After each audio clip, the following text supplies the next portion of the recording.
Chapter 11. The Nest of the Missel Thrush.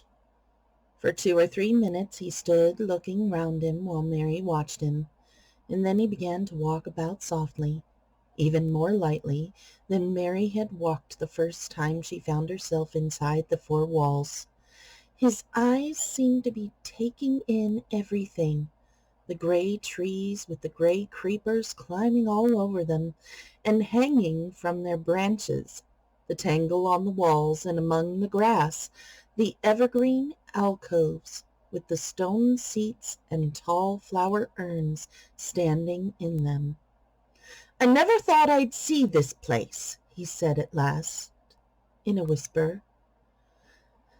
"Did you know about it?" asked Mary. She had spoken aloud, and he made a sign to her. "We must talk low," he said, "or someone will hear us and wonder what's to do in here." "Oh, I forgot," said Mary, feeling frightened and putting her hand quickly against her mouth. "Did you know about the garden?" she asked again when she had recovered herself. Dickon nodded. "Martha told me there was one no one ever went inside," he answered.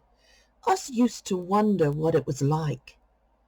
He stopped and looked round at the lovely gray tangle about him, and his round eyes looked queerly happy. "The nest as'll be here come springtime," he said. "It'd be the safest nesting place in England. No one ever coming near the tangles and trees and rose bushes to build in. I wonder all the birds on the moor don't build here." Mistress Mary put her hand on his arm again without knowing it. "Will there be roses?" she whispered. "Can you tell? I thought perhaps they were all dead." "No, not them, not all of them," he answered. "Look here." He stepped over to the nearest tree, an old gray lichen all over its bark, but upholding a curtain of tangled sprays and branches. He took a thick knife out of his pocket and opened one of its blades. "There's lots of dead wood as ought to be cut out," he said, "and there's a lot of old wood, but it made some new last year. This year's a new bit," and he touched a shoot which looked brownish green instead of hard, dry gray. Mary touched it herself in an eager, reverent way. "That one?" she said. "Is that one quite alive? Quite?" Dickon curved his wide, smiling mouth. "It's as wick as you or me," he said, and Mary remembered that Martha had told her that wick meant alive or lively. "I'm glad it's wick," she cried out in her whisper. "I want them all to be wick. Let's go round the garden and count how many wick ones there are." She quite panted with eagerness, and Dickon was as eager as she was. They went from tree to tree and from bush to bush. Dickon carried his knife in his hand and showed her things which she thought wonderful. "They've run wild," he said, "but the strongest ones have fair thrived on it. The delicatest ones has died out, but the others has growed and growed and spread till there's a wonder. See here," and he pulled down a thick gray dry-looking branch. "A body might think this was dead wood, but I don't believe it is. Down to the root. I'll cut it low down and see." Double-checking my mic is on. He knelt and with his knife cut the lifeless-looking branch through, not far above the earth. "There," he said exultantly. "I told thee so. There's green in that wood yet. Look at it." Mary was down on her knees before he spoke, gazing with all her might. "When it looks a bit greenish and juicy like that, it's wick," he explained. "When the inside is dry and breaks easy, like this here piece I cut off, it's done for. There's a big root here as all this live wood sprung out of, and if the old wood's cut off and it's dug round and took care of, there'll be—" He stopped and lifted his face to look up at the climbing and hanging sprays above him. "There'll be a fountain of roses here this summer." They went from bush to bush and from tree to tree. He was very strong and clever with his knife, and knew how to cut the dry and dead wood away, and could tell when an unpromising bough or twig still had green life in it. In the course of half an hour, Mary thought she could tell too, and when he cut through a lifeless-looking branch, she would cry out joyfully under her breath when she caught sight of it, the least shade of moist green. The spade and hoe and fork were very useful. He showed her how to use the fork while he dug about the roots with the spade and stirred the earth and let the air in. They were working industriously round one of the biggest standard roses when he caught sight of something which made him utter an exclamation of surprise. "Why," he cried, pointing to the grass a few feet away, "who did that there?" It was one of Mary's own little clearings round the pale green points. "I did it," said Mary. "Why, I thought thee didn't know nothing about gardening," he exclaimed. "I don't," she answered, "but they were so little, and the grass was so thick and strong, and they looked as if they had no room to breathe. So I made a place for them. I don't even know what they are." Dickon went and knelt down by them, smiling his wide smile. "Thou was right," he said. "A gardener couldn't have told thee better. They'll grow now like Jack's beanstalk.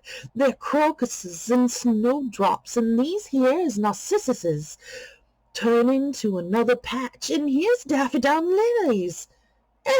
There'll be a sight." He ran from one clearing to another. "Thou's done a lot of work for such a little wench," he said, looking her over. "I'm growing fatter," said Mary, "and I'm growing stronger. I used always to be tired. When I dig, I'm not tired at all. I like to smell the earth when it's turned up." "It's rare good for thee," he said, nodding his head wisely.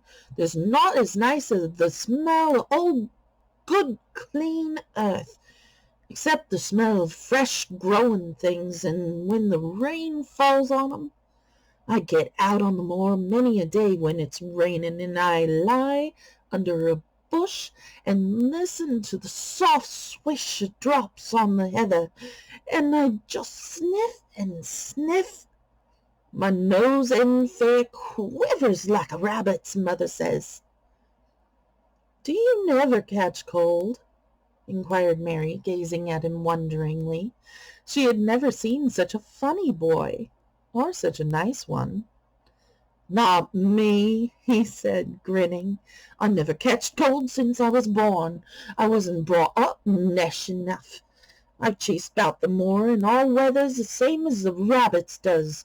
Mother says I've sniffed up too much fresh air for 12 year to ever get to sniffing with cold. I'm as tough as a white thorn knobstick." He was wondering all the time he was talking, and Mary was following him and helping him with her fork or the trowel. I'm going to stop for a second. I said, I believe the word was wondering. He was working. He was working all the time while he was talking. "There's a lot of work to do here," he said once, looking about quite exultantly. Okay, I'm just going to restart the page so that I can just edit it out. Note to self. He was working all the time he was talking, and Mary was following him and helping him with her fork or the trowel. "There's a lot of work to do here," he said once, looking about quite exultantly. "Will you come again and help me do it?" Mary begged. "I'm sure I can help too. I can dig up and pull weeds and do whatever you tell me. Oh, do come, Dickon."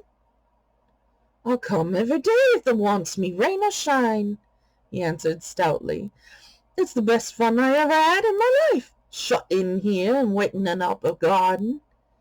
"If you will come," said Mary, "if you will help me to make it alive, I don't know what I'll do," she ended helplessly. "What could you do for a boy like that?" "I'll tell thee what thou'll do," said Dickon with his happy grin. "Thou'll get fat, and thou'll get as hungry as a young fox, and thou'll learn how to talk to the robin, same as I do, eh? We'll have a lot of fun." He began to walk about, looking up in the trees and at the walls and bushes with thoughtful expression. "I wouldn't want to make it look like a gardener's garden, all clipped and spick and span, would you?" he said. "It's nicer like this, with things running wild and swinging and catching hold of each other." "Don't let us make it tidy," said Mary anxiously. "It wouldn't seem like a secret garden if it was tidy." Dickon stood rubbing his rusty red head with a rather puzzled look. "It's a secret garden, sure enough," he said, "but seems like someone besides the robin must have been in it, since it was shut up 10 years ago." "But the door was locked, and the key was buried," said Mary. "No one could get in." "That's true," he answered. "It's a queer place. Seems to me as if there's been a bit of brooding done here and there, later than 10 years ago." "But how could it have been done?" said Mary. He was examining a branch of a standard rose and shook his head. "Why, how could it?" he murmured, "with the door locked and the key buried?" Mistress Mary always felt that however many years she lived, she should never forget that first morning when her garden began to grow. Of course, it did seem to begin to grow for her that morning. When Dickon began to clear places to plant seeds, she remembered what Basil had sung at her when he wanted to tease her. "Are there any flowers that look like bells?" she inquired. "Lilies of the valley does," he answered, digging away with the trowel. "And there's Canterbury bells and campanulas." "Let's plant some," said Mary. "There's lilies of the valley here already. I saw them." "They'll have grown too close, and we'll have to separate them, but there's plenty. The other ones will take 2 years to bloom from seed, but I can bring you some bits of plants from our cottage garden. Why does they want them?"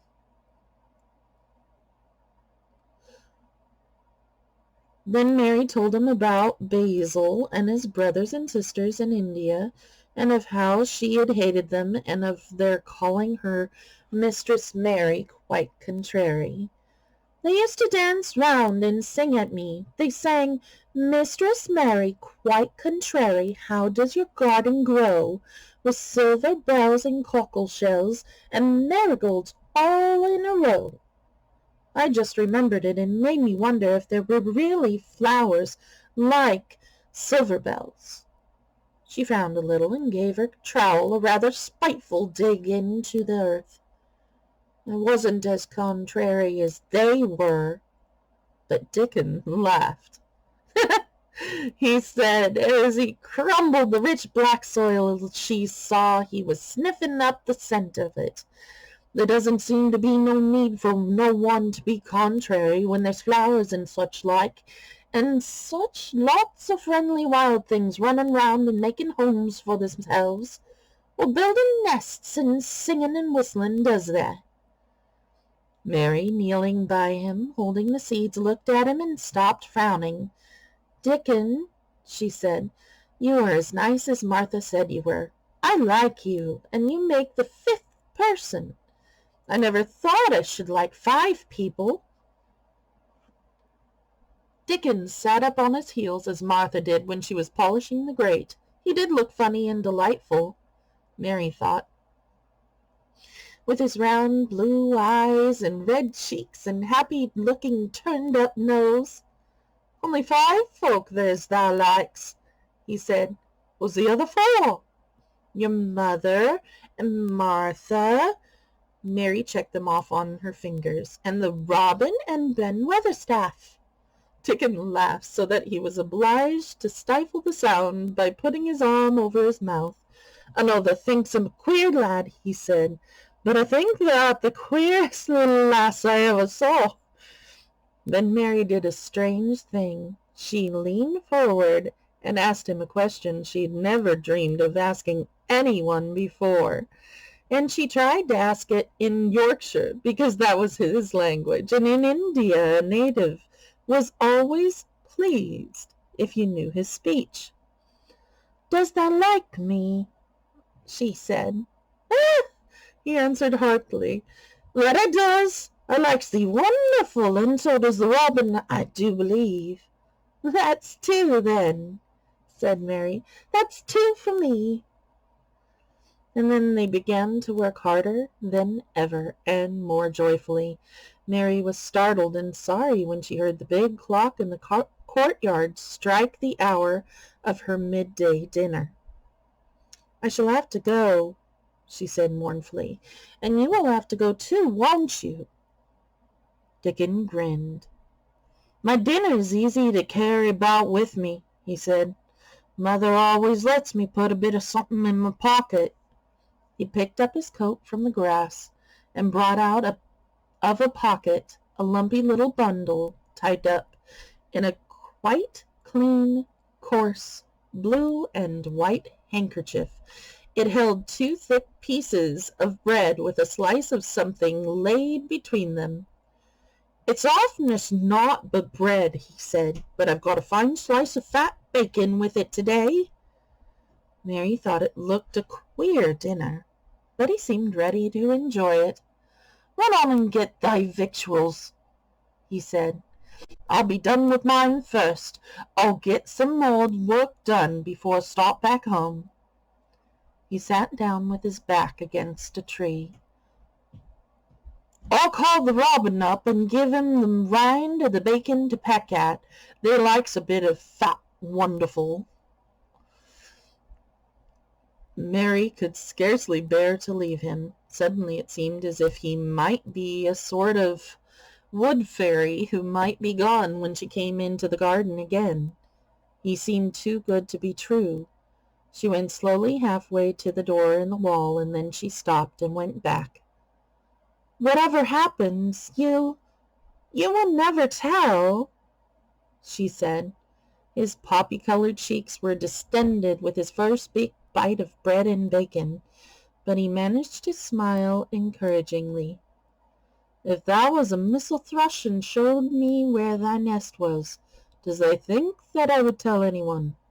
"Not me," he said. "Thou'rt as safe as a missel thrush." And she was quite sure she was.